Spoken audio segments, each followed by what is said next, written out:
ভৃত্য হতে চায় কেন? এটা চায় আসলে দুটো কারণ। এক নম্বর কারণ হলো তারা সমাজে আরো বেশি প্রভাবশালী হতে চায়। তারা মনে করে আমাদের এই সমাজটা এমন একটা অবস্থা দাঁড়িয়েছে না, সমাজটাই একটু ঝামেলা হয়ে গেছে, যে আমাদের সমাজ ব্যবস্থা, সরকার ব্যবস্থা, রাষ্ট্র ব্যবস্থা এমন একটা অবস্থা হয়ে দাঁড়িয়েছে যে তারা মনে করে যে আমি যদি একটা দাপটের অবস্থায় না থাকি, আমি যদি মানুষের 10টা তদবির করতে না পারি, আমি যদি নিজে প্রচুর অর্থ উপার্জন করতে না পারি, তাহলে বোধহয় সমাজে আমাকে লোকে সফল বলবে না। এই একটা মানসিকতা অনেকের মধ্যে কাজ করে, এবং সাংবাদিকতা পেশাটাকে সেই অর্জনের ক্ষেত্রে তারা একটা টুলস হিসেবে ব্যবহার করে। সাংবাদিকের কাজ যেটা নয়, এটা তারা ভুলে যায় এবং ভুলিয়ে দিতে চায়। এটা হলো একটা কারণ। এই আকাঙ্ক্ষা থেকে সেটা করে। আপনি নিজে অনেকদিন সাংবাদিকতা করেছেন, আপনি এটা বুঝতে না পারার কোনো কারণ নাই, কারণ আপনি যেখানে করেছেন সেই অফিসেও এ ধরনের প্রচুর ভৃত্য আপনি দেখেছেন, সুবেশধারী ভৃত্য। আপনি দেখেননি এটা আপনি বললে আমি বিশ্বাস করবো না ভাই। আপনিও দেখেছেন, আপনার সেই অফিসেও ছিল, অনেকেই ছিল। অফিসে বিশাল দাপটের লোক, ওখানে যে দেখবেন হাত কসলাচ্ছে, কাচুমাচু করছে, এরকম দৃশ্য আপনি দেখেছেন ভাই। কাজেই তারা কেন করে? তারা ওই যে বিশাল অর্থ উপার্জন, একটা সাংবাদিকের কত টাকা থাকা উচিত আপনি বলেন তো? একজন সাংবাদিকের বেতন কত টাকা পায়? আপনি চাকরি করেছেন, আপনি জানেন কত টাকা আপনি বেতন পান। যে বেতন দিয়ে ঢাকা শহরে সংসার চালানোর পর আপনার 3টা গাড়ি থাকবে, ঢাকা শহরে বাড়ি থাকবে, বিদেশে বাড়ি থাকবে, এটা কি ভাই? টাকা একটা জিনিস মনে রাখবেন, টাকা কখনো আসমানি উপায়ে আসে না। টাকাটা আপনাকে হয় অর্জন করতে হয়, নয় ছিনতাই করতে হয়, নয় চুরি করতে হয়। তারা ওই কাজগুলি করেছে। এই জন্যই তাদের মধ্যে প্রতিযোগিতা। মনে করেন পায় একজন, 10জন ট্রাই করে, যদি আমি পাই, যদি আমি পাই। কেউ ফার্স্ট হয়, কেউ সেকেন্ড হয়, থার্ড হয়, বাকিরা ওই ফার্স্ট সেকেন্ড হওয়ার জন্য চেষ্টা করতে থাকে। এটি হলো মূল কারণ। আর আমি এখানে স্পষ্ট। বিপরীতে যে কথা বলেছিলেন, ওটার উত্তরটা শেষ করিনি। সেটা আচ্ছা, হলো শেষ আপনি করুন। জানতে চেয়েছিলেন যারা আমন্ত্রণ করেছিল তাদের কি অ্যাটিটিউড ছিল। তাদের অ্যাটিটিউডটা আমার কাছে একেবারেই নতুন লেগেছে। নতুন লেগেছে এই জায়গাটাতে, তারেক রহমান সাহেব নিজে, আমি ওইটা আপনার একটা 5 তারা হোটেলের বড়রুমে হয়েছে, যে প্রশ্নটা আমি বরাবরই করি, এনসিপির ক্ষেত্রে করেছিলাম, যে এই ধরনের অনুষ্ঠান 5 তারা হোটেলে করতে হয় কেন, এই বিপুল খরচ কে দেয়? সেই প্রশ্নটা ওনাদের জন্য থাকলো, এই খরচটা কে দিয়েছে ভাই? যিনি দিয়েছেন তার সঙ্গে আপনাদের দলের কি সম্পর্ক? আপনারা ক্ষমতায় গেলে তাকে কি পাইয়ে দিবেন? এই প্রশ্নটা আমার থাকলো।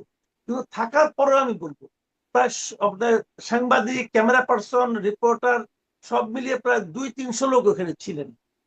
আমি দেখেছি যারা তারেক রহমানকে প্রত্যেকের টেবিলে এবং চেয়ারের কাছে যে সবার সঙ্গে হাত মিলাত। আমার কাছে এই দৃশ্যটা নতুন মনে হয়েছে।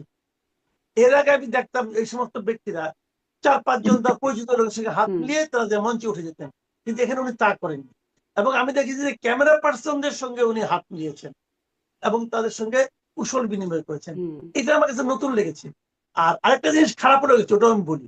সেটা হলো, আমি একটা মানে ওই দৃশ্যপটের একটা বর্ণনা দিচ্ছি আর কি এই কারণে। সেটা হলো যে আমি দেখেছি যে ওনারা দাওয়াত করেছেন, কিন্তু মঞ্চের সামনের প্রথম 3টা রোতে যারা ছিলেন তাদের ম্যাক্সিমামই ছিলেন ওই দলের কেন্দ্রীয় নেতৃবৃন্দ। আমার কাছে এটা আমার বুঝে আসে নাই যে উনি এবং মির্জা ফখরুল ইসলাম আলমগীর ছিলেন মঞ্চে, কিন্তু সামনের প্রথম 3টা রোতে ওনার দলের কেন্দ্রীয় নেতাদের থাকার দরকারটা। এটা কি রোল কল করে নাকি, যে আমার নেতাদের মধ্যে কে কে আসলো না আসলো, কে উপস্থিত থাকলো না থাকলো, এটা একটা খাতার মধ্যে রোল কল করেন উনি? তা তো আর করেন না। এদের কাজটা কি এখানে আমি বুঝলাম না। বরঞ্চ ওনারা থাকাতে যারা নাকি জেনুইন সাংবাদিক তারা সব পেছনে পড়ে গেছে, তারা সামনে বসতে পারে নাই। এই জায়গাটা আমার কাছে দৃষ্টিকটু লেগেছে। আদারওয়াইজ প্রোগ্রামটা ভালো। তারেক রহমান একটা চমৎকার বক্তব্য দিয়েছেন, বক্তৃতা দিয়েছেন। উনি কি বলেছেন তার চেয়ে বড় কথা ওটুকু বলি, যে উনি পুরো বক্তৃতার মধ্যে একবারের জন্য বিগত সরকারের, বিগত শাসকের, অথবা অন্য কোনো শাসকের, অথবা অন্য কোনো রাজনৈতিক দলের কোনো সমালোচনা ওনার মুখে আমি শুনতে পাইনি। উনি কেবল এটাই বলেছেন যে দেশটাকে কিভাবে সামনের দিকে অগ্রসর করতে হবে, ওনার পরিকল্পনাটা কি, সেগুলি যারা মাসুদ কামাল ওনার যে কয়েকটা। পরিকল্পনা সেটা নিয়ে আমি আরেকটু বিশেষ করে আপনাদের দুজনের সাথে কথা বলতে চাই। তার আগে আলাউদ্দিন মোহাম্মদ আপনার কাছ থেকে একটু শুনি যে কেমন মনে হলো তারেক রহমানের কথা শুনে। এবং জনাব মাসুদ কামাল বলছিলেন যে অনেকেই সাংবাদিকদের ধরেই নিয়েছেন যে সামনে প্রধানমন্ত্রী, আপনারাও বিভিন্ন সময় বলেন এটি একটা অভিযোগের সুরেই যে অনেকে একরকম ধরেই নিয়েছেন যে তারাই যেন রাষ্ট্র ক্ষমতায় চলে গেছেন বা তিনি প্রধানমন্ত্রী হয়ে গেছেন। সাথে সাথে বিদেশিরাও কি ধরেই নিয়েছেন যে তিনি প্রধানমন্ত্রী হয়েছেন, তাদেরও যে আচরণ দেখা যাচ্ছে, যেভাবে তাদের সাথে বৈঠক, সব মিলিয়ে একটু জানতে চাই। মূলত আপনার কাছে এই সংবাদ মানে সাংবাদিকদের সাথে কথোপকথন শুভেচ্ছা বিনিময়টা আপনার কাছে কেমন হলো, আপনাদের দল এটা পর্যবেক্ষণ করেছে কিনা, নতুনত্ব কিছু পেয়েছেন কিনা, এবং পরের প্রশ্নটাও করছিলাম আলাউদ্দিন মোহাম্মদ। আপনাকে ধন্যবাদ। আমার বিজ্ঞ সহ আলোচক মাসুদ কামাল ভাইকে শুভেচ্ছা। মূল বিষয়টা, মাসুদ কামাল ভাই অনেকটা ব্যালেন্সড।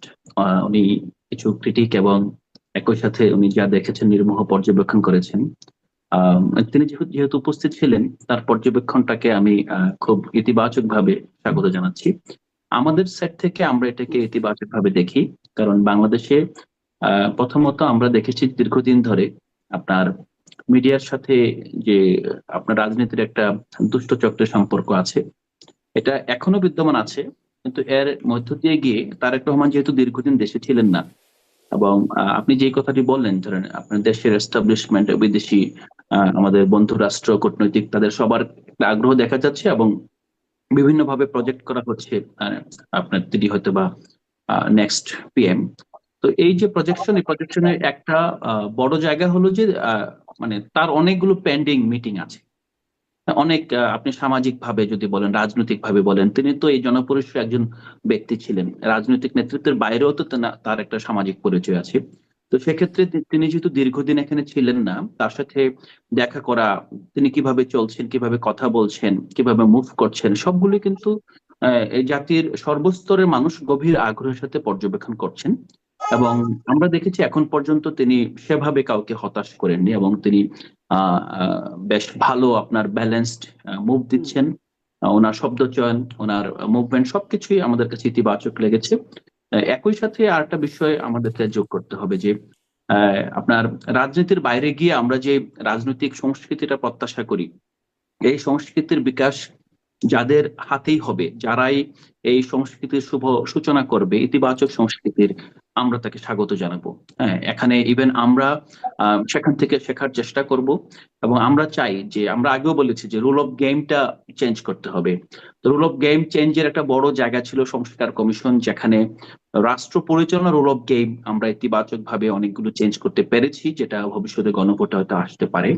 আর রাজনৈতিক যে সংস্কৃতি, সেই ক্ষেত্রে রুল অফ গেমটা চেঞ্জ, কিন্তু আমি এটা কি বলবো যে এখন এখন প্রতিযোগিতাটা হবে এরকম যে জনাব তারেক রহমান তিনি কি করলেন, সেটা তিনি তো অনেক বেশি মানুষের মন জয় করলেন। সো অবশ্যই এখানে নাহিদ ইসলামকে তার চেয়ে বেটার কিছু করতে হবে।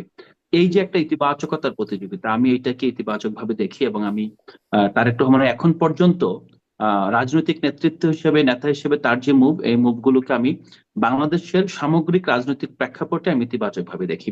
জি, আরেকটা আলাউদ্দিন বিষয় মোহাম্মদ, হলো আপনি যে ইতিবাচকভাবে দেখছেন যে একই তার সাথে যে কথোপকথন, একটু একটু এটাও ছোট্ট। একটু যোগ করে দেই, আপনি বলবেন, আপনি আরেকটু বলেন যে তার যে শব্দ চয়নের কথা বলছেন বা মুভমেন্টের কথা বলছেন, এটা আমি প্রায় প্রশ্ন করি যে ইদানিংকালে আপনাদের বা নতুনদের মধ্যে যে শব্দ চয়নগুলো দেখা যায় বা যেভাবে মুভমেন্টগুলো দেখা যায়, আমি আর শব্দগুলো নাই বলি, অনেক কিছু আসলে বলাও যায় না, শব্দ উচ্চারণও করা যায় না, আপনারা বলছেন সেটা ইতিবাচক। মানে সেদিকে কি হাঁটবে নতুনরা বলে মনে করেন, নাকি আসলে সেই ছিঁড়ে ফেলো চিড়ে ফেলো ধরে ফেলো এই ধরনের শব্দের মধ্যেই মানে শব্দ চয়নের জায়গাগুলো আপনারা আপনাদের জায়গাগুলো ঠিকই রাখবেন, মানে নতুনদের কথা বলছি, এটাও না, একটু যোগ করে বলবেন। প্রথমত আহ, নতুন বলে আসলে যে বর্গটাকে আপনি চিহ্নিত করছেন, এই বর্গটার মূলত একটা অংশ হলো এনসিপি। তো এনসিপি থেকে এখন পর্যন্ত আমরা বিচ্ছিন্নভাবে অনেকেই আপনার আউট অফ দ্য বক্স অথবা আপনার তার মতো করে কমেন্ট করছে, বাট এজ এ প্রতিষ্ঠান, এজ এ রাজনৈতিক দল কিন্তু আপনার এনসিপি এখন পর্যন্ত বেশ সংযমের পরিচয় দিচ্ছে এবং চেষ্টা করছে যে নতুন ধারার এবং সত্যিকার অর্থেই এখানকার আপনার মানুষের যেই মূল্যবোধ, মানুষের যে সংস্কৃতি, এবং মানুষ যেভাবে আসলে সিভিলিটির যেই লেভেলটা অতিক্রম করতে চাচ্ছে রাজনীতির মাধ্যমে, সেই জায়গায় এনসিপি কন্ট্রিবিউট করার চেষ্টা করছে। আর নতুনদের ক্ষেত্রে আমরা দেখেছি যে গণঅভ্যুত্থানের সময় অনেক ক্ষুব্ধ হয়েছিল তরুণরা। তাদের আসলে তাদের হাতে কিছু ছিল না, তাদের একমাত্র শেষ সম্বল ছিল তাদের মুখের বুলি। তারা মন ভরে যেভাবে ইচ্ছা সেভাবে ফ্যাসিস্টকে, স্বৈরাচারকে গালি দিয়েছে, খুনিদেরকে গালি দিয়েছে, সেটার কিছুটা আপনার ধারা এখনো অব্যাহত আছে, অস্বীকার করা যাবে না।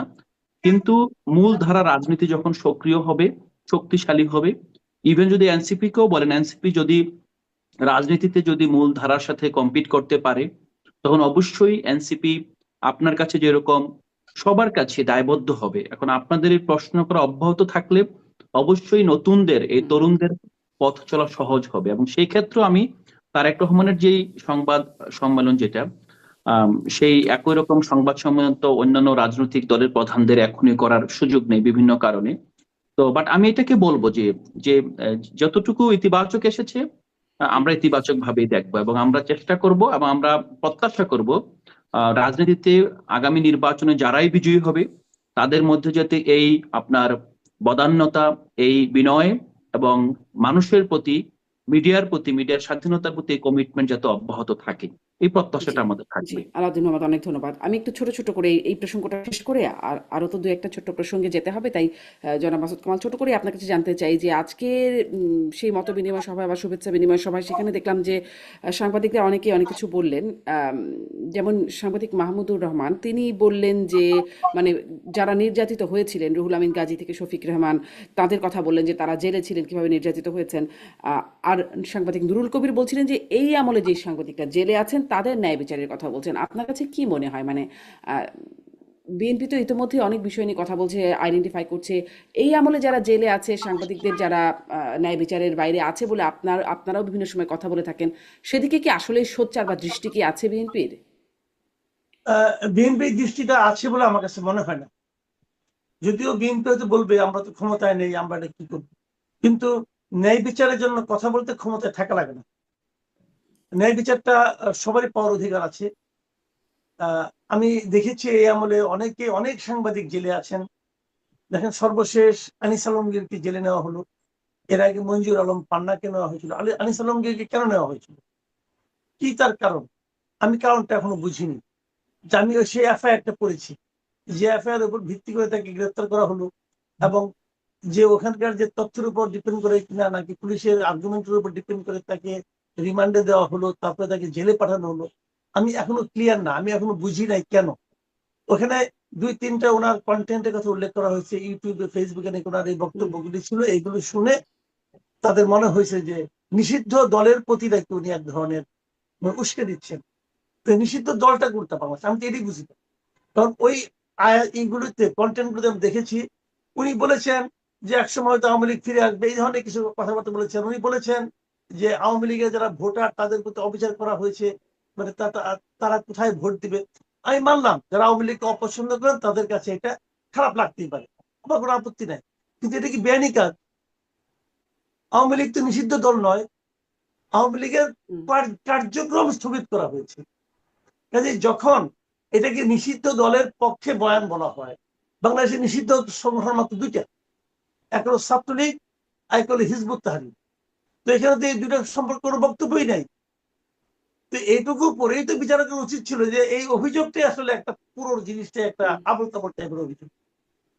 আর ওই জুলাই রেভলিউশনারি ফোর্স কি একটা দেখলাম, এই লোকের জীবনে নামও শুনি নাই, তার এত বড় গুরুত্ব দিয়ে দিল তাকে। তো এরপরে তো আমরা অনেক মামলা দেখলাম, রাতের বেলায় কোর্ট বসিয়ে তাকে জামিন দেওয়া হচ্ছে।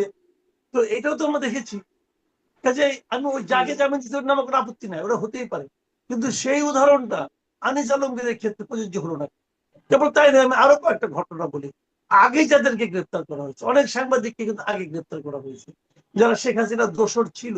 এর অভিযোগ না, আমি হয়তো বলবো অনেকে দোসর ছিলেন, তারা তারা সেই ধরনের আচরণ করেছেন, তারা শেখ হাসিনার সেই স্বৈরাচারী শাসনের পক্ষে অনেক রকম কথাবার্তা বলেছেন। এটা হতে পারে, আমি এটা কিন্তু অস্বীকার করছি না, কিন্তু তারও আপনি বিচার করেন, হুম, বিচার করতে তো আমার কোনো আপত্তি নেই, কিন্তু তাকে আপনি জামিন দিবেন না। এখন জামিন পাওয়াটা তো মানুষের অধিকার, সেটা আপনি দিবেন না, কোন আইনে দিবেন না। তো এখন যেগুলো হচ্ছে, বিচার বিভাগের স্বাধীনতার কথা বলা হয়েছে, আর বিচার প্রাপ্তির ক্ষেত্রে বৈষম্যহীনতার কথা বলা হয়েছে, মানে যে কথা বলে ওই সরকারকে আমরা পতন ঘটিয়েছি, আমি বর্তমান সরকারের মধ্যে সেই বিষয় কোনো ক্ষেত্রে আরো বেশি হুম, আকারে দেখছি। এটা আমাদের জন্য খুবই বেদনার, এবং আমি মনে করি এটা উচিত না। অনেক সাংবাদিকের ব্যাংক অ্যাকাউন্ট ফ্রিজ করা হয়েছে, কেন? কোনো কার্যক্রম নাই, হিসাব দেখানো হয়েছে ওনার ব্যাংকে 1.5 কোটি টাকা 5 কোটি টাকা লেনদেন হয়েছে। আরে ভাই, লেনদেন জিনিসটা কি? লেনদেন জিনিস আর স্থিতি এক জিনিস হলো? এটা তো এক জিনিস হলো না। তো এই যে একটা মানে সামাজিক ভাবে তাদেরকে হেয় প্রতিপন্ন করা, আপনি বিচার করেন না, আমার তো কোনো আপত্তি নেই, বিচার সবারই বিচার করেন, যত লোকে বিচার করেছেন আরো পারলে আরো তার ডাবল লোকের বিচার করেন। কিন্তু এই যে গণ মামলা, মিরপুরে একজন লোকের উপর হত্যা প্রচেষ্টা হয়েছে, ওনার নাকি পায়ে গুলি লাগছে, মানলাম গুলি লাগছে, তার জন্য আপনি 220 জন লোকের বিরুদ্ধে মামলা করবেন? এবং এই 220 জনের মধ্যে 40 জন থাকবে শিল্পী, আর্টিস্ট, সাংবাদিক থাকবে 30 জন। এটা হয়? কিন্তু বোঝাই যাচ্ছে যে এদেরকে দেশ ছাড়া করার জন্য, এবং তার মধ্যে কয়েকটা আপনার এক ফার্মে তো ব্যাংক অ্যাকাউন্ট পর্যন্ত ফ্রিজ করে ফেলেছে ওই মামলার কারণে। এগুলি যে ভাই, এগুলো যে এক ধরনের বাড়াবাড়ি। আচ্ছা, আপনি কি বলেন ভাই, পৃথিবীতে কি এমন কোন রাত আছে যে রাতে পরে সকাল হয় না? এমন কোন সরকার আছে যে সরকার পরিবর্তন হয় না? এটা শেখ হাসিনা মনে করতো, তার যা চামচারা মনে করতো যে ওই সরকারের মধ্যে পরিবর্তন হবে না। হয়েছে? হয়েছে তো, 14-15 বছর পরে হয়েছে তো। আর 14-15 মাস পরে তো আমরা দেখতেছি এই সরকারের কি অবস্থা। একদিন তো এদেরও পরিবর্তন হবে, তখন কি এরা পালাবে? আমরা কি এইভাবে আমাদের এই সমস্ত বিখ্যাত নেতৃবৃন্দকে হারাতে থাকবো? কেউ ইন্ডিয়া পালাবে, কেউ আমেরিকা পালাবে, সবাই মিলে থাকার মতো আচরণ করেন না অবশ্য কেন? আগেই শুনে রেখেছিলেন যে সেফ এক্সিট খুঁজে রাখছেন তারা। আসলে পালাবেন কিনা জানি না। এটা তো জনাব আমরা চাই আলাউদ্দিন, না, আমরা তো হ্যাঁ, সবাইকে নিয়ে কিন্তু থাকতে চাই। এই প্রশ্নের আরেকটা অংশ ছিল, কিন্তু আপনি যে এই প্রসঙ্গে যে ন্যায় বিচার আসলে সেদিকে খুব দৃষ্টি দিচ্ছেন বা সোচ্চার বলে আপনার মনে হচ্ছে না। আমি আলাউদ্দিন মোহাম্মদ, আপনারাও এখন গুরুত্বপূর্ণ রাজনৈতিক দলে পরিণত হয়েছেন, গুরুত্ব পান রাজনীতিতে। সেখান থেকে আপনারাও কি আসলে কখনো এই দিকে সোচ্চার হয়েছে? যেমন ধরেন এই যে জুলাই যোদ্ধা, যদি সেই ট্যাগটা থাকে, যেমন তাহরিমা সুরভির কথা বলি, বা সেই মাহাদি, হবিগঞ্জের মাহাদির কথা, তাদের জন্য যে অবস্থা, নাহিদ ইসলাম নিজে যাচ্ছেন, বা তাদেরকে রাতের বেলা, যেটি মাসুদ কামাল বলছিলেন, আদালত বসে তাদের ব্যবস্থা করার চেষ্টা করা হচ্ছে, যারা তদন্ত করছেন সেই তদন্তকারী কর্মকর্তার বিরুদ্ধে ব্যবস্থা নেওয়া হচ্ছে। অথচ এদিকে এরকম ঘটনাগুলো আরও ঘটে যাচ্ছে। মানে ন্যায় বিচার কি শুধু যারা জুলাইয়ের পক্ষে কাজ করেছে তাদের জন্য, আর যারা জুলাই এর পক্ষে যারা কথা বলছে তাদের সাথে মতবিরোধ হচ্ছে তাদের জন্য ন্যায় বিচারের বিষয়টা খুব একটা গুরুত্ব রাখে না? না, প্রথমত আপনার অবশ্যই রাষ্ট্রের নাগরিক হিসেবে প্রতিটি নাগরিকের ন্যায় বিচার পাওয়া তার অধিকার, এবং ন্যায় বিচার নিশ্চিত করার জন্য সরকারকে চাপ প্রয়োগ করা প্রতিটি রাজনৈতিক দলের রাজনৈতিক কর্মীর কর্তব্য। সেক্ষেত্রে আমরা যেই জুলাই যোদ্ধার কথা বললেন, দুটি ঘটনা ঘটেছে। দুটি ঘটনায় আমরা দেখেছি যে, যেমন সুরভিকে আপনার একজন হ্যারাসমেন্ট করেছে একজন সাংবাদিক। হ্যারাসমেন্টের পর ব্যক্তিগতভাবে তার বিরুদ্ধে আপনার এফআইআর করে তাকে গ্রেপ্তার করে আনা হয়েছে। এটাই যেরকম নিন্দনীয় কাজ, একই সাথে আপনার কেবলমাত্র মত প্রকাশের কারণে সুনির্দিষ্ট অভিযোগ ছাড়া যদি কোনো সাংবাদিককে গ্রেপ্তার করো, সেটাও নিন্দনীয় কাজ। তবে একটা নিন্দা বিষয় বুঝতে জানিয়েছেন হবে যে, কখনো? নিন্দা জানিয়েছেন কখনো এই এই বিষয়ে? এই বিষয়টা আসছি। প্রথমত রাষ্ট্রের যেই আপনার বর্তমান যে প্যাটার্ন, সেই প্যাটার্নে একটা বিষয় হলো যে, যারা জুলাইতে রাজপথে নেমেছিল, যেমন সুরভির বয়স দেখেন, সে মাত্র 17 বছর বয়স। তাকে দেখেন আদালত তার বয়স 21 দেখিয়ে তাকে রিমান্ড মঞ্জুর করে ফেলেছে। সেই প্রেক্ষাপটে সুরভির পাশে দাঁড়ানো, এবং এমন একটা বিষয় দেখেন যে, এটা যেমন সত্য যে সুরভির পাশে আমরা দাঁড়িয়েছি, হয়তো কোনো জার্নালিস্টের পক্ষে আমাদের ভয়েসটা তো স্ট্রং দেখা যাচ্ছে না, একই সাথে এটাও সত্য একজন মাইনরকে যেভাবে আপনার রিমান্ডে নেওয়া হচ্ছে, সেক্ষেত্রে আমরা ছাড়া আর তার জন্য দাঁড়ানোরও কেউ ছিল না। এবং এই বিষয়টাকে সামনে নিয়ে আসা, একই ঘটনা ঘটেছে মাহাদির ক্ষেত্রে। বাট আমরা অবশ্যই মনে করি যে, এখানে যেই কারণে জুলাই ঘটেছিল, আপনার আইন বিচার কিংবা এই সবগুলো বিষয়কে ইগনোর করে আপনার রাষ্ট্রকে একটি মাফিয়া তন্ত্রে পরিণত করার কারণে সেই ব্যবস্থাটা অন্য যে কোনো মোড়কে ফিরে আসুক, সেটা আমরা কখনোই চাই না। সেক্ষেত্রে মাসুদ ভাই যেটা বললেন, অবশ্যই আমি মাসুদ ভাইয়ের, আনিস আলমগীরের কিংবা পান্না ভাইয়ের সবার মত প্রকাশের স্বাধীনতাকে অবশ্যই স্বীকার করি।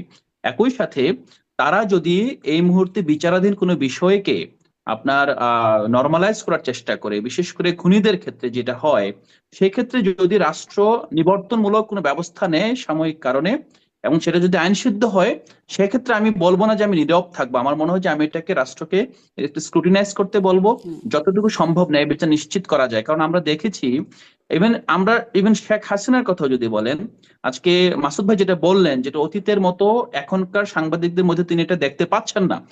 একই সাথে তিনি এটা সতর্ক করলেন যে এটা কিন্তু নির্বাচনের পূর্ব সময়, এই মুহূর্তে আসলে তারেক রহমান একজন নাগরিক বটে, তিনি একজন রাজনৈতিক দলের চেয়ারম্যান বটে, উনি কিন্তু এখনই সরকারি কোনো পজিশন হোল্ড করছেন না। তো স্বাভাবিকভাবে এই সময়ে প্রত্যাশার প্রেক্ষিতে অনেকেই তারা কিন্তু নিজেদের অস্তিত্ব নিজেদেরকে সামহাও সাবমিট করে আসছেন।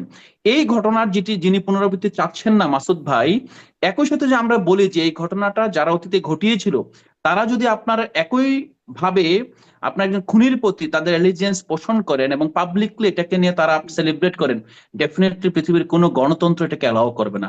আপনারা একটা মত প্রকাশের স্বাধীনতার সাথে একজন খুনি, একজন আপনার দণ্ডপ্রাপ্ত আসামির যে মানবাধিকার, অবশ্যই মানবাধিকার থাকবে, কিন্তু তার রাজনৈতিক অধিকার কিংবা তাকে যে নর্মালাইজ করা, এই করাটাকে আপনি একভাবে নিবেন না, এটা নিতে ঠিক পারে না। আমি এরকমই কথা কি আমরা অবশ্যই শুনতাম না আগের আমলে? ধরেন যে খুনির পক্ষে কথা বলছে, সরকার পতনের জন্য চেষ্টা করছে, রাষ্ট্রকে অস্থিতিশীল করার চেষ্টা করছে, ফলে তাদেরকে জেলখানায় নেওয়া যেত বা তাদের প্রতি না নির্যাতন না, আমি একরকম আমি কিন্তু ভ্যালিডি করা প্রথমত হয়ে যেত। আমি বলছি না যে কারো মত প্রকাশের কারণে আমরা তাকে জেলখানায় নেওয়া যায়, কিন্তু একই সাথে এই মুহূর্তে বাংলাদেশ যেহেতু একটি ক্রান্তিকাল অতিক্রম করছে এবং এই নির্বাচনকে ঠেকানোর জন্য ওপেনলি আপনার পতিত স্বৈরাচার এবং তার দোসররা বিভিন্ন জায়গা থেকে থ্রেট দিচ্ছে, সেই মুহূর্তে, যেই মুহূর্তে বাংলাদেশের সবাই ইনক্লুডিং ইউ অ্যান্ড মি আমরা একটা কার্যকর একটা সুষ্ঠু গণতন্ত্র চাচ্ছি, এই জায়গায় আমার মনে হয় আপনার রাষ্ট্রকে অবশ্যই সে পরীক্ষা উত্তীর্ণ হতে হবে। এবং এইটাকে ঠেকানোর অথবা এটাকে কোনোভাবে ডিস্টার্ব করা যায় অথবা এটাকে কোনোভাবে যদি আপনার প্রশ্নবিদ্ধ করা যায়, সেই ধরনের প্রবণতা থেকে রাষ্ট্রকে নিজেকেই ঠিক করতে হবে যে কিভাবে নির্বাচনকে সিকিউর করবে। তো সেক্ষেত্রে বাট স্বাভাবিকভাবে আমি যেটা অবশ্যই মত প্রকাশের স্বাধীনতা, মিডিয়ার স্বাধীনতা, একই সাথে আপনার এখানকার যে সাধারণ নাগরিক হিসেবে প্রতিটি নাগরিকের রাজনৈতিক অধিকারকে আমরা স্বীকার করি। এবং আমরা শুরু থেকে কিন্তু বলে এসেছিলাম, আওয়ামী লীগ প্রশ্নে আমরা কিন্তু একই অবস্থানে এখনো আছে, আমরা বলেছিলাম যে রিডিমশন অ্যান্ড রিকনসিলিয়েশন, আমরা কিন্তু এখনো রিকনসিলিয়েশন বিশ্বাসী এবং রিকনসিলিয়েশনের জন্য কিন্তু আমরা একটা কমিশনের জন্য বারবার আহ্বান করেছি। দেখেন, আমরা তো আসলে রাষ্ট্র না, আমরা তো সরকার না, আমরা রাজনৈতিক দল এবং এবং সবচেয়ে দুর্বলতম রাজনৈতিক দল, যাদের অতীত কোনো রাজনৈতিক অভিজ্ঞতা নাই। আমাদের আছে আসলে আকাঙ্ক্ষা আছে এবং সঠিকভাবে রাজনীতিটাকে পরিবর্তন করার আকাঙ্ক্ষা আছে। সেই আকাঙ্ক্ষার ক্ষেত্রে আমরা কিন্তু এখন জি, পর্যন্ত জনাব রিকনসিলিয়েশনের কথা আলাউদ্দিন বলে মোহাম্মদ, যাচ্ছি। সেই সেই সেই আকাঙ্ক্ষার বহিঃপ্রকাশটা কোথায়? মানে রাজনীতিকে পরিবর্তন করার আকাঙ্ক্ষার বহিঃপ্রকাশ, সেটা জানতে ডেফিনেটলি চাইবো। আর আপনি ডেফিনেটলি বলছিলেন আমরা তো করে যাচ্ছি আশি সেই প্রতিনিয়ত। আমাদের আশি ভয়েস ওই ভয়েস দুর্বল বলে হয়তোবা অনেক এখন পর্যন্ত আপনার মানে ইটস আনহার্ড, বাট এটা এমন না যে আপনাদের আমরা আসলে কাজ করছি না। আর আর কিছু দুর্বল থাকুক বা না থাকুক, ভয়েস দুর্বল এটা বলে মনে হয় ভুল হবে। আমি জানি না মাসুদ কামাল, আপনি কি বলবেন? যদিও এটা আপনার কাছ থেকে জানা উচিত যে আসলে ভয়েস আমার বেশ তো সরবই মনে হয়। ওই কথাটা একটু, যে থ্রেট দেওয়ার কথা বলছিলেন যে খুনিরা থ্রেট দিয়ে যাচ্ছে, এখন আমরা একটু সেটা যেই মাত্রাই হোক না কেন, কিন্তু দেখি যে পুলিশের সামনে গিয়ে মাহাদি যেভাবে বলছেন, থ্রেট দিচ্ছেন আসামি ছেড়ে দেওয়ার জন্য, এবং আগের কথা মনে করিয়ে দিচ্ছেন যে তারাই আসলে পুলিশ পুড়িয়ে মেরেছেন বা থানা সেটা সেটা ভুল ছিল, পুড়িয়েছেন। হ্যাঁ, সেটা সেটা হ্যাঁ, হ্যাঁ, ভুল ছিল এবং সে ভুল স্বীকার করেছে হ্যাঁ, এবং কিন্তু সেটা আমরা সাপোর্ট করি না। তাকেও একরকম সেলিব্রেটও করা হচ্ছে যে তাকে, এবং তাদের জন্য তাদের প্রেক্ষিতে আবার ইন্ডেমনিটি অধ্যাদেশ সরকারের পক্ষ থেকে জারি হচ্ছে, মানে সেই ঘটনাগুলোর প্রেক্ষিতেই না না না, এটি আপু এখানে একটা বিষয় আমি একটু বলে দিই। ধরেন এই জুলাইয়ে যে ঘটনাগুলো ঘটেছে, জুলাই কিন্তু আপনার একটা রাষ্ট্রের সশস্ত্র বাহিনীর সামনে আপনার আমার ভাইয়েরা সাধারণ মানুষরা কিন্তু দাঁড়িয়ে গিয়েছিল। সেই হুম, সময় আপনি বানিয়াচং থানার কথাও যদি বলেন, সেই দিন সকালবেলা সেখানে 5 জন আপনার পুলিশের গুলিতে নিহত হয়। ওই সময়ের যে জনরোষ, এটাকে কিন্তু স্বাভাবিক সময় যদি বিবেচনা করেন অথবা এই সময়টা হুম। যদি আপনি বিশেষভাবে না দেখতে পারেন, তাহলে কিন্তু আগামী দিনেও কিন্তু রিকনসিলিয়েশনের পথ আপনার সংহত হবে না। এবং এটা আমি একটু সেই নোট দিয়ে ক্রেডিটটা, রাখলাম। সেই জনরোষে আমি কত কিছু করেছি, করতে পারি, তার জন্য আবার হুমকি দিয়ে আসা যে আসামি ছেড়ে দাও, না সেই না, এটা তো জনরোষের। একই হ্যাঁ, সাথে এটা আমরা বারবার বলছি যে আমরা সাপোর্ট করি না এবং সে ভুল স্বীকার করেছে এবং এই ধরনের প্রবণতাকে কিভাবে নির্মূল করা যায় সেটার জন্য আমরা কাজ করছি। জি, আলাউদ্দিন মোহাম্মদ, আপনাকে ধন্যবাদ। আমি মাসুদ কামাল, মানে এনসিপির ভয়েস কি দুর্বলতম মনে হচ্ছে সেটি একটু আপনার কাছ থেকে শুনবো, এই একদম ছোট্ট করে, আর তারপরে একটু তারেক রহমানের সেই মতবিনিময় সভায় আর একটা প্রশ্ন করে আমি নতুন প্রসঙ্গে যাব। মাসুদ কামাল। না, এনসিপির ভয়ে দুর্বল না, এনসিপির হয়তো জনবলটা দুর্বল হতে পারে, এনসিপির হয়তো সাংগঠনিক যে অবস্থান সেটা দুর্বল হতে পারে, কিন্তু এনসিপির ভয় দুর্বল না। এনসিপির একজন বিচ্ছিন্ন নেতার ভয় তো অনেক সবল। এই যে হাসনাত আব্দুল্লাহ, উনি ওই আন্দোলনের কিন্তু এনসিপি ছিল না, হাসনাত আব্দুল্লাহ একাই তো স্লোগান দিয়ে আওয়ামী লীগকে তার কার্যক্রম স্থগিত করে দিচ্ছে। কিন্তু বাস্তবতা এটা তো আমরা দেখেছি। এবং তখন তো হাসনাত আব্দুল্লাহর সঙ্গে তো এনসিপি পুরো মানে ফোর্স নিয়ে নামেও নাই, হাসনাত আব্দুল্লাহ একই করেছে। তো এনসিপির ভয়েস দুর্বল না। শুনেন, ভয়েস দুর্বল টাকা আমাদের দেশের বাস্তবতা হলো সরকারের ভয়েস হলো সবচেয়ে সবল, সরকারের ভয়েস সবচেয়ে জোরে শোনা যায়। এটা হলো আমাদের দেশের বাস্তবতা। এখন ধরেন বিএনপির খুব বাস্তব, বিএনপির ভয়েস আমরা শুনি, জামাতের ভয়েস আমরা শুনি। তো 2018 সালে কিন্তু শুনতাম, 2020 সালে শুনতাম, তখন শুনতাম বলে আওয়ামী লীগের ভয়। আওয়ামী লীগ ছাড়া কোনো ভয়েসই নাই, শুনতাম তো। তো সেই আওয়ামী লীগ যদি এত পাওয়ারফুল হয়, এখন আওয়ামী লীগের ভয়েস নাই কেন? সিম্পল কারণ তখন আওয়ামী লীগ সরকারে ছিল, আর এখন এরা সরকারে না থাকেও সরকারের দলের মতো ভূমিকা রাখছে। এবং এই এমন অল গভর্নমেন্ট পার্টি, তারা সবাই কিন্তু গভর্নমেন্ট পার্টি। বিএনপি এখন গভর্নমেন্ট পার্টি, জামাতও এখন গভর্নমেন্ট পার্টি, এনসিপি এখন গভর্নমেন্ট পার্টি। এগুলি আওয়ামী সবগুলি লীগ ছাড়া গভর্নমেন্ট সবাই। পার্টি, কারণ সবগুলি পার্টি গভর্নমেন্টের কাছ থেকে কিছু না কিছু সুবিধা পায়, কিছু না কিছু প্রশ্রয় পায়। তো এগুলো ঠিক আছে। কাজে ভয়েস দুর্বল এনসিপি এটা আমি কখনোই মনেই করি না। ভয়েস দুর্বল হতে এনসিপি টিকতেই পারতো না। জি এনসিপির হয়তো পলিটিক্সটা দুর্বল হতে পারে, এনসিপির হয়তো সাংগঠনিক অবস্থাটা একটু দুর্বল হতে পারে, জি সেটাও এই হয় সবসময় জন্য আমি এটাকে সত্য মনে করি না। হয়তো দুর্বল বলে আপনি বলছেন, আসলে দুর্বল কিনা এটি আমি আলাউদ্দিন মাহমুদের কাছে জানতে চাইবো, এবং এই কারণেই জামাতের সাথে জোট কিনা বা কি কারণে জোটের পরের এখন পরিস্থিতি কি সবল হলেন কিনা সেটাও একটু জানতে। কিন্তু কিন্তু মাসুদ কামাল, যেটি বলছিলাম আর একটা বিষয় যে তারেক রহমানের সেই মতবিনিময় সভা সম্পর্কে আরেকটু শুনবো। মাহমুদুর রহমানের কথা জিজ্ঞাসা করছিলাম, তিনি তার কথার মধ্যে এটাও বলছেন যে তারেক রহমানকে উদ্দেশ্য করে বলছেন যে 17 বছর দেশের বাইরে ছিলেন, আপনি জানেন না এখানে কি হয়েছে। তিনি বলছেন যে তাকে 15 মিনিট সময় দিলে ভবিষ্যতে তিনি আসলে বুঝিয়ে বলবেন যে আসলে কি হয়েছে দেশে। 17 বছরের মধ্যে তিনিও একটা সময়, বড় সময় মনে হয় দেশে ছিলেন না। মানে আপনার মনে হয় যে দেশে না থাকার কারণে তারেক রহমান আসলে দেশের পরিস্থিতি জানেন না, এরকম একটা পরিস্থিতি হতে পারে? এবং আম, জনাব মাহমুদুর রহমান যেই তার যে অবস্থান আমরা আসলে দেখি সামনে, সেই অবস্থান থেকে তিনি আসলে যেটি বুঝিয়ে বলবেন সেটিও একটা সঠিক চিত্র হবে। দেখেন, মাহমুদুর রহমান সাহেবের এই বক্তব্যটা আমার পছন্দ হয়নি ব্যক্তি হিসেবে, সাংবাদিক হিসেবেও আমার পছন্দ হয়নি। ওনার বক্তব্যটা আমার কাছে খুব অতি অহংকারী মনে হয়েছে। উনি উঠেই বলেছেন আমি এখন যে কয়েকটা নাম বলবো এই নামগুলো আর কেউ বলবে না, বুঝলেন? হুম তো আমার কথা হলো কি, শুনেন, আপনি অনেক জ্ঞানী হতে পারেন, আপনি যদি বলেন যে আমি অনেক জ্ঞানী, এটাকে আমি আমি আপনাকে প্রশংসা করবো। করবো এই কারণে কি, আপনার আত্মবিশ্বাস, আপনার আপনার পরিশ্রম, আপনার অনেক বই পড়েছেন, আপনার অনেক জ্ঞানী, অনেক জ্ঞান অর্জন করেছেন, এই জন্য আপনাকে পরিশ্রম করতে হয়েছে। আপনাকে আমি একজন পরিশ্রমী মানুষ হিসেবে বিবেচনা করবো। আর আপনি যে বলেছেন, উচ্চারণ করেছেন আমি অনেক জ্ঞানী, এটা হলো আপনার আত্মবিশ্বাসের বহিঃপ্রকাশ। আপনার অত্যন্ত আত্মবিশ্বাসী, এটা আমার কোনো সন্দেহ নাই। কিন্তু সেই সঙ্গে আপনি যদি বলেন যে আমি সবার চেয়ে জ্ঞানী, অথবা আর কেউ কিছু জানে না, এটা হলো আপনার মূর্খতা। কারণ আপনি তো জানেন না আর কে কি জানে। আপনি কি সবার মনের খবর জানেন? আপনি কি সবার জীবনযাপন জানেন? জানেন না তো। উনি উঠেই বলেছেন আমি এখানে কয়েকজনের নাম বলবো যে নামগুলো আর কেউ বলবে না। এটা হলো ওনার জ্ঞানের প্রকাশ ঘটেনি এই কথার মাধ্যমে। উনি কি জানেন আর কে কি বলবে না বলবে, কে কি বলে না বলে? এটা হলো কি ব্যক্তি কেন্দ্রিক একজন, অতি আত্মকেন্দ্রিক ব্যক্তি কেন্দ্রিক লোকরা সাধারণত এই ধরনের কথা বলে। এমনকি উনি তারেক রহমানকে আন্ডারমাইন করছেন, বলছে আপনি জানেন না আমি জানি। আরে ভাই, তারেক রহমান 17 বছরের বেশি সময় ধরে দেশের বাইরে আছে, সত্য। কিন্তু এই 17 বছরের মধ্যে আমি তো অন্তত গত 10 বছরের কথা বলতে পারি। গত 10 বছরের মধ্যে একটা দিনও আপনি বের করতে পারবেন না যেদিন উনি দেশের তার দলের কোনো নেতা অথবা একদম কি এমনকি উপজেলা পর্যায়ের নেতার সঙ্গে উনি সরাসরি ভিডিও কনফারেন্সে যুক্ত হন নাই। একদিনও পাবেন না আপনি। তো এই লোক বলে উনি নাকি জানেন না, আর যিনি তুরস্কের নাগরিকত্ব নিয়ে তুরস্কে চলে গেছিলেন উনি নাকি সব জানেন। মানে এটা হলো জানেন কি। এবং তারপরে দেখেন উনি নিজের কথাটুকু বলে আবার চলে আসছেন, বলছেন যে ওনার ওনার ইয়ের মানে ইয়ে কি বলে ওনার পত্রিকা দেখে কি একটা ফ্যামিলি পার্টি আছে, উনি ফ্যামিলি পার্টিতে চলে গেছেন। মানে উনি অন্য কারো বক্তব্য শোনার পর্যন্ত ওনার মিনিমাম সৌজন্যতা বোধ ছিল না। এই হলো উনি। তো ওনার কথা নিয়ে আপনি কি আলাপ করবেন ভাই? জি, এটি ওনার কথা অবশ্য আপনি উনি কি আলাপ শুরুতে একটু করবেন? বলেও উনি নিয়েছেন। একজন বড় পত্রিকার একজন অত্যন্ত মালিক সম্পাদক। উনি সম্পাদক হিসেবে সফল হুম কিংবা ব্যর্থটা ওনার পত্রিকা বিবেচনা করবে, ওনার কর্মচারী। বাট আমি ওনাকে তার বেসিক্যালি সাংবাদিকই মনে করি জি না। আপনি এটা কি করবেন এখন? জি, জনাব মাসুদ কামাল, ধন্যবাদ। আমি আসি সেই প্রসঙ্গটিতে।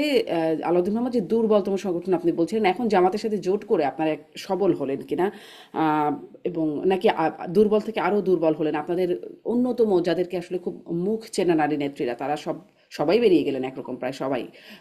আপনারা কি সবল হলেন নাকি আরো দুর্বল হলেন? প্রথমত আমি যে বলছিলাম ভয়েস দুর্বল, মাসুদ ভাইকে ধন্যবাদ।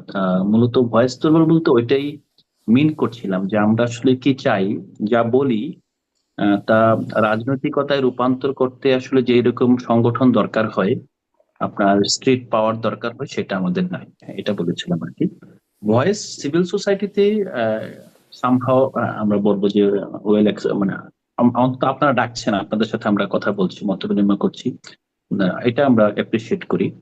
আর জামাতের সাথে যে এই, নির্বাচনী সমঝোতা হলো, এই সমঝোতাটা আসলে এখনো চূড়ান্ত রূপ লাভ করেনি।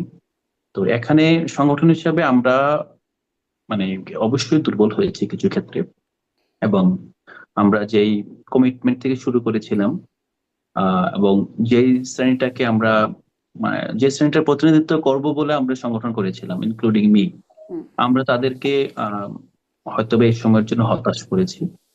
এবং এটা কিছু ক্ষেত্রে সত্য, এবং এই জিনিসটা রাজনৈতিক ভাবে কিছু সিদ্ধান্ত হয়তো বা আমার নেতারা মনে করছেন যে এটা সঠিক এই সময়ের প্রেক্ষিতে, বাট আমাদের যে সমর্থক আছেন, যারা আমাদেরকে পছন্দ করেন, শুভাকাঙ্ক্ষী, তাদের কাছে এটা এই মুহূর্তে হতাশার মনে হতে পারে। আপনার এই মুহূর্তে মনে হতে পারে যে আমরা তাদেরকে হতাশ করছি। কিন্তু একই সাথে এটাও সত্য যে আপনি নির্বাচন আসলে বাংলাদেশের নির্বাচন বিশেষ করে, এটা তো স্বাভাবিকভাবে গত গত 15-20 বছর না, এটা একটা আপনার মানি মাসল প্যাট্রোনাইজ, একটা আপনার বড় ধরনের শক্তির খেলা আর কি। তো এই খেলায় যেটা একটু আগে বলছিলাম যে আমাদের ভয়েস অত শক্তিশালী, কিন্তু এই ভয়েস তো আসলে মাঠে রাজনীতিতে আপনাকে ভোট এনে দিবে না, এবং ভোটটা এখনই কনভার্ট করা কঠিন হবে। হয়তোবা ভোট পেতাম আমরা আমরা সারা দেশে অল্প অল্প করে ভোট পাওয়া যেত, কিন্তু হয়তোবা আমাদের নেতারা চিন্তা করেছেন যে পার্লামেন্টে কিছু আসন সিকিউর করতে পারলে হয়তোবা আমাদের ভবিষ্যতের ভয়েস আর একটু স্ট্রং হবে, এবং একটি রাজনৈতিক দল হিসেবে রাইট জায়গায় এবং জাতীয় সংসদেই আপনার বিতর্ক করা যাবে। এবং এটা একটা ইতিবাচক দিক আছে। হ্যাঁ, আমি প্রথমত আপনার প্রশ্নের এটা দিলাম যে আমরা আহ, দুর্বল হয়েছে, এটা সত্য। এবং আমরা যেই শ্রেণীটাকে গণঅভ্যুত্থানের পরে একদম মানে আপনার সব বিভাজন নির্বিশেষে যে একটা জনতা গড়ে উঠেছিল, সেই জনতার প্রতিনিধি আমরা হয়ে ওঠার পর্যায়ে ছিলাম। বাট এই সিদ্ধান্তের মাধ্যমে বিশেষ করে একটি ইসলামিক ব্লকের সাথে সমঝোতার সিদ্ধান্তের মাধ্যমে আমরা তাদেরকে হতাশ করেছি। তো তাদের আহ ভোটটা আপনারা হারালেন না? আপনারা ভোট পেয়ে পার্লামেন্টে হ্যাঁ, যাবেন কি করে? তাদের তাদের ভোট তো হারালেন। তাদের ভোট হারিয়েছি, এটা সত্য, কিন্তু পার্লামেন্টে যাওয়া এটা তো একটা মেকানিজমের বিষয়। তাদের ভোট হারিয়েছি, কিন্তু আমরা বিশ্বাস করি যে হুম। হয়তোবা এই নির্বাচন তো এই সামনে 1 মাসের ভিতর নির্বাচনের যে পর্বটা শেষ হবে। যেহেতু এনসিপির বেশিরভাগ রাজনীতিবিদ এখন পর্যন্ত তাদের যে রাজনৈতিক কমিটমেন্ট, আদর্শ, মূল্যবোধ নিয়ে রাজনীতি করতে এসেছে, সেই জায়গায় অটল আছে। অটল থাকার কারণে কিন্তু এখানে একটা বিভাজন তৈরি হয়েছে, আপনি যেটা দেখেছেন। হুম। এবং আমাদের বিশেষ করে যে শীর্ষ নারী নেত্রীরা, এদের ভিতরে আপনার আহ 3 জন পদত্যাগ করেছেন, তাসরিফা জাবিন, আপনার তাসনিম জারা এবং নীলিমা দোলা। তো এই এই সরি এই এই 3 জন পদত্যাগ করেছেন, বাকিরা কিন্তু তারা পদত্যাগ করেন নাই, তারা তাদের ডিসেন্ট জানিয়েছেন। এবং তারা অনেকেই, যেমন মনিরা শারমিনও ডিসেন্ট জানিয়েছিলেন, তিনি কিন্তু এখন নির্বাচন পরিচালনা কমিটির সেক্রেটারি। সামান্তা শারমিন ডিসেন্ট জানিয়েছেন, তিনিও আবার অ্যাক্টিভ হয়েছেন। এখানে আপনার নুসরাত চৌধুরী, সরি নুসরাত তাবাসসুম, নুসরাত তাবাসসুমও ডিসেন্ট জানিয়েছিলেন, তিনিও নির্বাচন পরিচালনা কমিটিতে এসেছেন। তার মানে এটা একটা একটা শখ ছিল প্রাথমিকভাবে, এই শখটা অনেকেই নিতে পারেন নাই। বাট পরবর্তীতে অনেকে বুঝতে পেরেছেন যে বাস্তবতাটা হলো কি, নির্বাচনে আপনি মানে 300 আসনেই 4-5% করে ভোট নিয়ে আপনি কোনো আসনে আপনি সিকিউর করতে পারলেন না। এইটাও একটা সামগ্রিক হতাশা তৈরি করতে পারতো। তো আমরা মনে হয় যে এই এই নির্বাচনটা অন্তত আমরা এটাকে আদর্শিক অথবা আমাদের আপনার যে মূল্যবোধ সম্পন্ন, অথবা কোনটা কম্প্রোমাইজ হুম। হিসেবে দেখছি না, আমরা বরং তো নির্বাচনী কৌশলের সাথে আমাদের সামরিক অবস্থানের একটা সাময়িক কম্প্রোমাইজ তার হিসেবে মানে দেখছি। এটা আপনাদের, আপনি বললেন কৌশল বা মেকানিজম বললেন ভোট পেতে আপনাদের এই মেকানিজম, কিন্তু যেটি আসলে জোটের পরে নাহিদ ইসলাম বলছিলেন যে হাদি হত্যার পরে পরিস্থিতি বদলে গেছে, সেই পরিস্থিতির প্রেক্ষাপটে জোট করতে হচ্ছে আপনাদের, মানে ভোট পাওয়ার মেকানিজমের সাথে হাদি হত্যাকাণ্ডের পরে পরিস্থিতির সম্পর্ক কি? এক্স্যাক্টলি, ভোট ভোট পেতে গেলে তো আপনাকে আপনার ফ্রিলি তৃণমূলে যেতে হবে, নির্বাচনী এলাকাগুলোতে যেতে হবে। এখন যেহেতু আমাদের সংগঠন নেই, হ্যাঁ, আমাদের বেশিরভাগ জায়গায় আমাদের হয়তো বা দুটো উপজেলা মিলে একটা সংগঠন, মানে একটা আসন, সেক্ষেত্রে হয়তো দুটো উপজেলা আমাদের 200 জন আপনার কর্মী আছে। কিন্তু ধরেন সে একই আসনে বিএনপির কর্মী আছে হয়তো বা আপনার 4 থেকে 5 হাজার। হ্যাঁ, জামাত ইসলামের কর্মী অ্যাকচুয়ালি আমরা জানি না, হয়তো বা এরকম 2 থেকে 3 হাজার আছে। তো সেই ক্ষেত্রে আপনার ওই জায়গায় সত্যিকার অর্থে 200 জন কর্মী নিয়ে আপনি নির্বাচন করতে পারবেন না, এবং স্বাভাবিকভাবে আমাদের যেই ক্যান্ডিডেট ছিলেন তাদেরকে সিকিউর করা আসলে ডিফিকাল্ট। আরেকটা বিষয় বুঝতে হবে যে আমাদের যে নেতৃত্ব আছেন, নাহিদ ইসলাম কিংবা নাসরুদ্দিন পাটোয়ারি, হাসনাত সার্জিস, ওদের কিন্তু মানে হাদি যেই জায়গা থেকে আক্রান্ত হয়েছেন, তাদের সবার উপরে কিন্তু হাদির চেয়ে বেশি মাত্রা থ্রেট আছে। এটা কিন্তু যেমন আমার হয়তোবা নাই, কারণ আমি জুলাইয়ের সময় একেবারে শীর্ষ সমন্বয়কদের কেউ না। তো বাট তাদের ক্ষেত্রে হয়তোবা তাদের ফিয়ারটা একটু বেশি ছিল, এবং তারা হয়তোবা হাদিকে আপনার পরে যেতে দেখে হয়তোবা মনে করেছে নেক্সট ইয়ারটা তো আমি।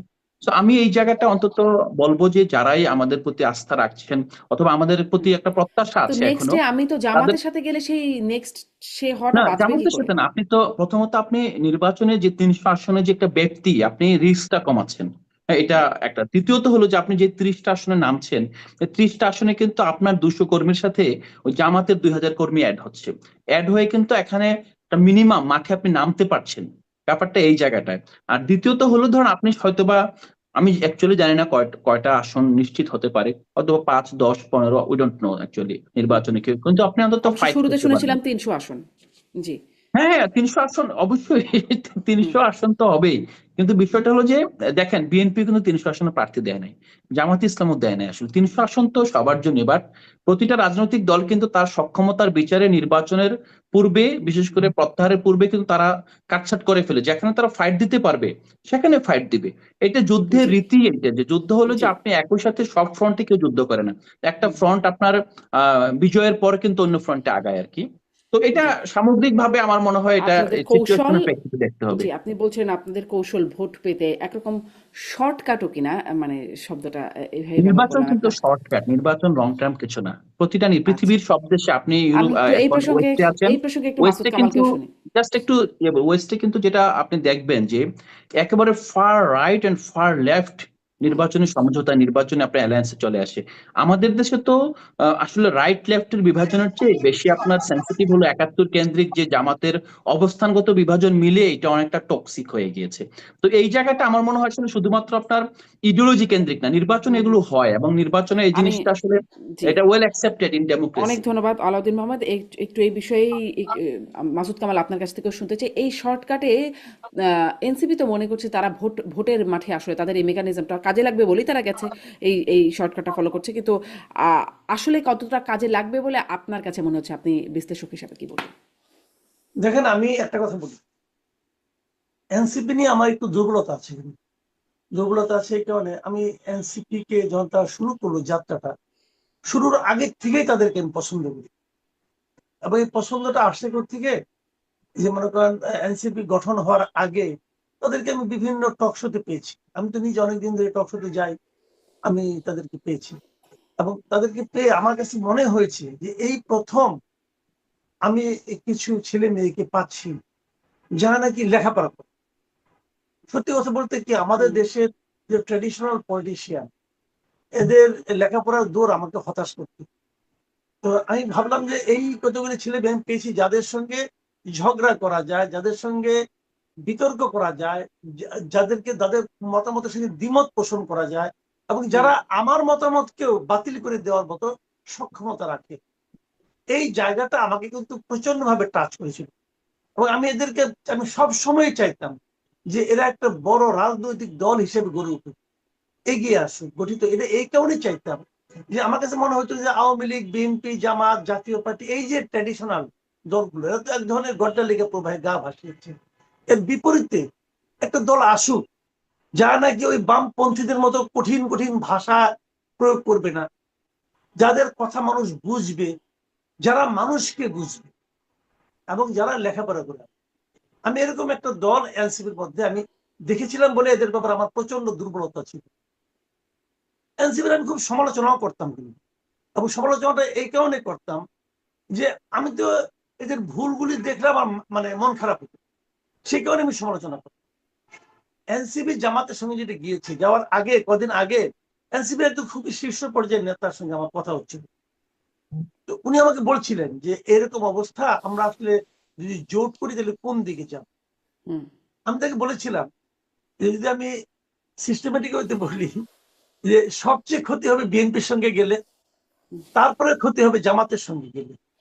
এটা আমার বিবেচনা, কিন্তু কিন্তু আমি চাই যে আপনারা কোনো জোটেই না যান।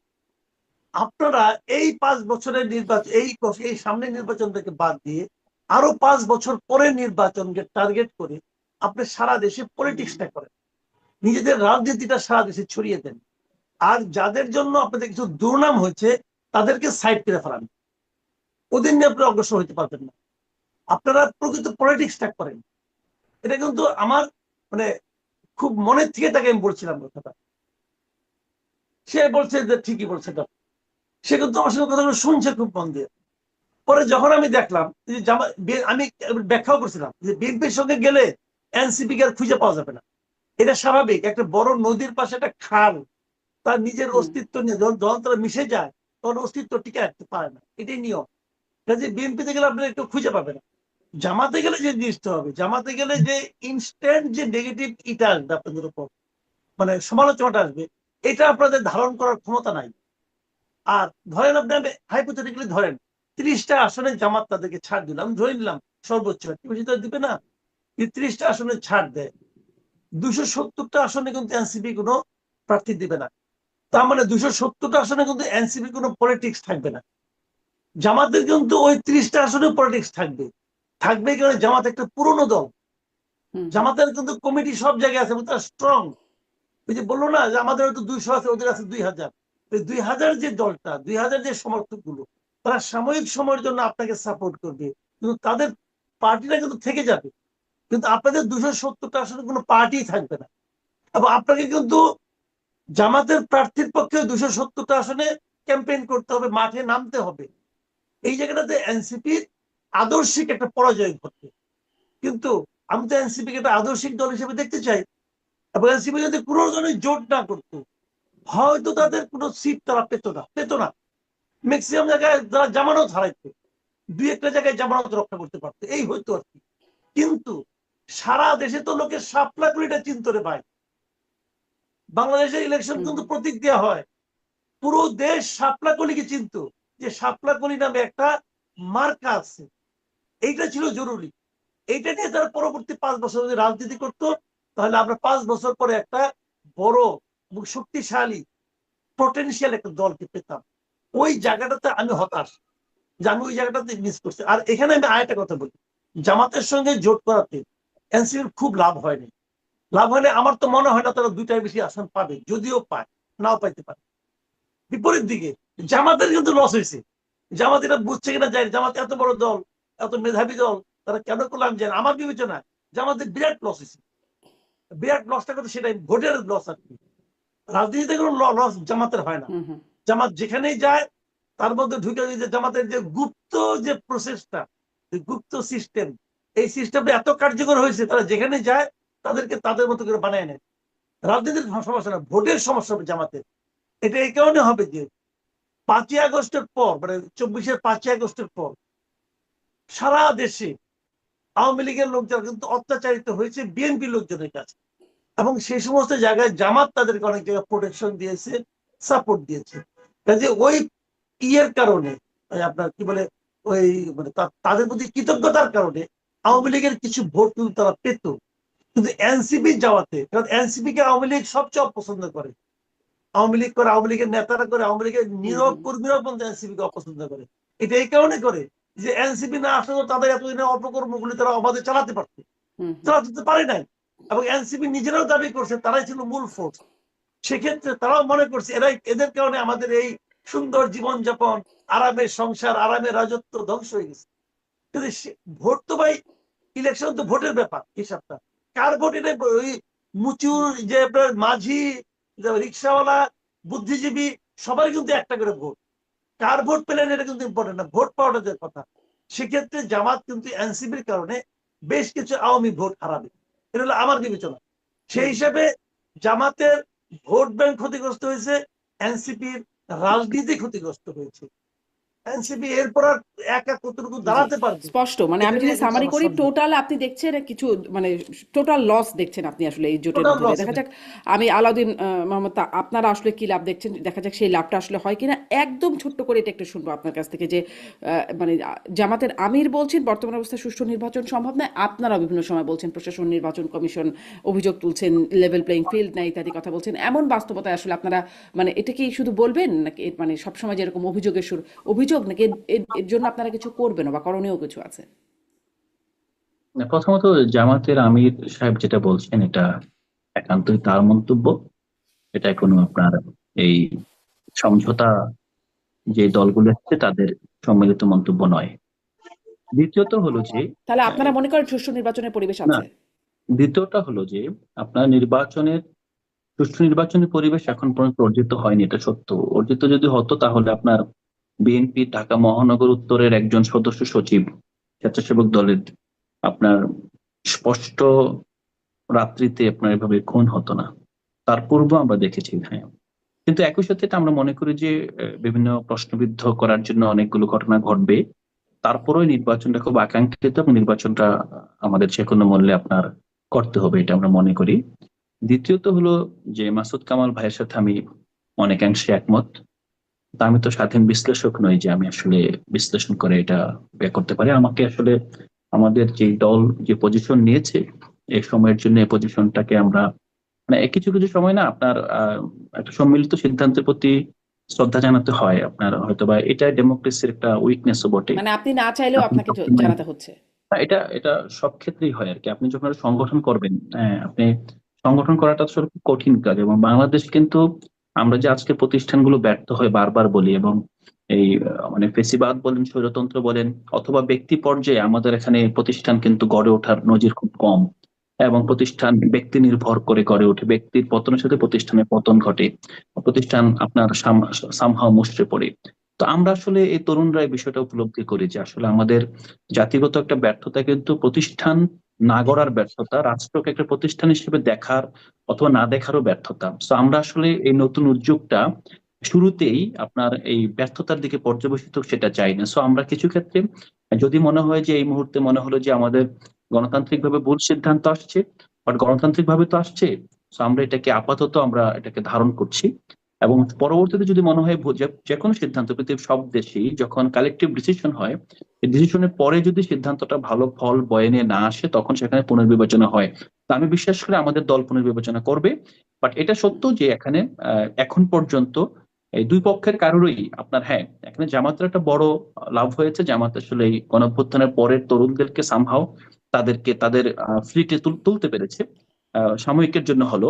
বাট একই সাথে আমাদেরকে যদি একটা ন্যাশনাল ল্যান্ডস্কেপ চিন্তা করি আমরা, বাংলাদেশের রাজনীতিটা আপনি যদি সবগুলো ধর্মভিত্তিক দলকে একপাশে ঠেলে দেন, আর যদি আপনার সবগুলো সেকুলার আপনার লিবারাল ফোর্সকে একপাশে ঠেলে দেন, তাহলে কিন্তু আমরা অতীতের মতো একটা বাইনারি কেসে চলে যাব যে হ্যাঁ, ধর্মভিত্তিক দলগুলো এত ভোট পেল, আপনার লিবারাল ফোর্স এই ভোটটা পেল। তখন আপনি সামহাও যে মানে যখন আপনার গভর্নমেন্ট ফর্ম করবে যারাই, আপনার যদি এখন আপনার বলেন লিবারাল ফোর্স গভর্নমেন্ট ফর্ম করবে, তাহলে কিন্তু আপনি পুরো স্পেসটাকে দিয়ে দিচ্ছেন আপনার ধর্মভিত্তিক দলগুলোর কাছে।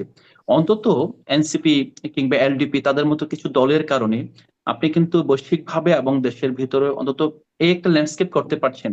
দুইটা সেটি আপনারা মনে দলের করছেন? ভিতরে আলাউদ্দিন আপনার মোহাম্মদ, আপনাকে রিলিজিয়াস ধন্যবাদ। এলিমেন্টস আজকের মতো আছে শেষ এবং দুইটা করতে হবে। দলের ভিতরে লিবারাল এলিমেন্টস আজকের মতো আছে। শেষ করতে হবে। অনেক ধন্যবাদ।